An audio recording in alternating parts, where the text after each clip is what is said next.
So it's really important that you only have the theme that you are actively using installed on your site. If you have a whole bunch of other themes that have been uploaded but they are not active, these can pose security risk and they need to be removed.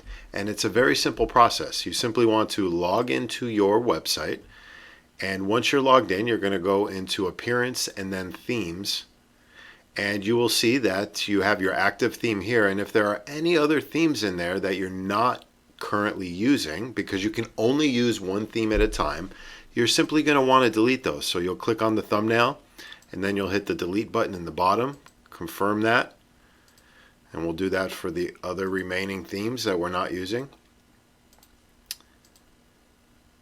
And this will ensure that you're not taking up extra server space that you don't need for something you're not using.